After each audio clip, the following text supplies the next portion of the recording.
বাড়ির দলিল হাতে নিয়ে বলে, কাগজে তোমার নাম আছে? হারপার বলে, তুমি বলেছিলে কাগজপত্র তুমি সামলাবে, তাহলে এটাই ছিল তোমার প্ল্যান? পুরনো কথা বাদ দাও, পরিষ্কারভাবে আলাদা হয়ে যায়। ক্লেকের নতুন গার্লফ্রেন্ড বলে, হারপার, আমি তোমার কাজিন, জানি তুমি কষ্ট পাচ্ছ, কিন্তু বেঁচে থাকার যুদ্ধের মধ্যে রূপকথার প্রেম খোঁজা বোকামি।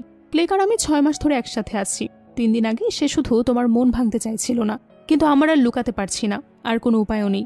ক্লেক বলে, হারপার ছেড়ে দাও, তুমি শক্ত মেয়ে, এইটুকু ধাক্কায় তুমি কখনোই ভাঙবে না। এই বলে তারা চলে যেতে থাকে। হারপার পেছন থেকে ব্লেককে লাথি মারে, ব্লেক মাটিতে পড়ে যায়। লাথি মেরে বলে, তোমরা দুজনে বিশ্বাসঘাতক সাপ। ব্লেকের নতুন গার্লফ্রেন্ড রেগে বলে, তাকে মারার সাহস পেলে কোথা থেকে? হারপার তাকেও মেরে ফেলে দেয়। ব্লেক উঠে রেগে যায় এবং হারপারকে মারতে চায়। ঠিক তখনই সেখানে গাড়ি নিয়ে নাথান, কার্টার এবং টাইলর চলে আসে।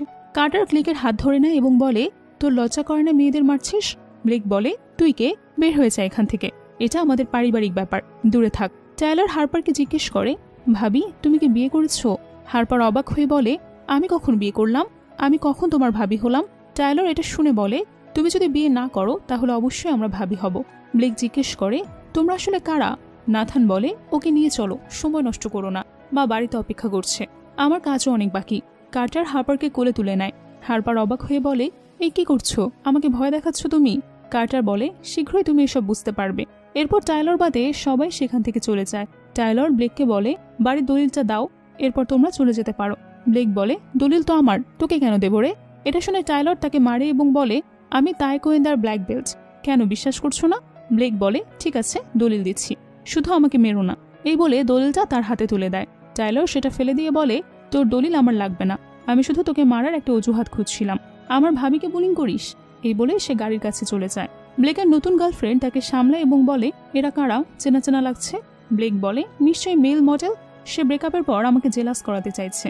হারপার এমনই অদ্ভুত কাজ করে। গার্লফ্রেন্ড বলে, মেল মডেল? এই গাড়িগুলো দেখে তো সস্তা মনে হচ্ছে না, তাহলে কি সে কোনো সুগার ড্যাডি জুটিয়েছে? লোকগুলো দেখতে তো বেশ হ্যান্ডসাম।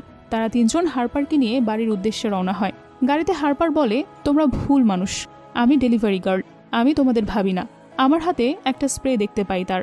কার্টার বলে, আমি কখনো ভুল করি না, তোমার নাম হারপার, তোমার বয়স 22 বছর, স্ট্যান্ডার্ড টেকনোলজি কলেজ থেকে গ্রাজুয়েশন কমপ্লিট করেছ, তোমার বিশেষ দক্ষতা কবিতা আবৃত্তি, তোমার শখ বন্ধু বানানো, আর তুমি সবসময় পেপার স্প্রে সাথে রাখো, ওই স্প্রে এখন ব্যবহার করো না।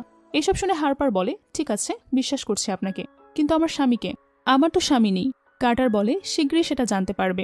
এরপর নাথানকে দেখানো হয়। তার অ্যাসিস্ট্যান্ট তাকে কল করে বলে, আমি বাটলারের কাছে শুনেছি ম্যাম আপনাকে 5 ভাইয়ের জন্য বউ খুঁজছে। নাথান জিজ্ঞেস করে, তাহলে এবারে টার্গেট কে? অ্যাসিস্ট্যান্ট বলে, আপনাদের কারোরই তো বউ নেই, লজিং অনুযায়ী যেহেতু আপনি বড় ভাই, শুরুটা আপনাকে দিয়ে হওয়া উচিত। নাথান বলে, ঠিক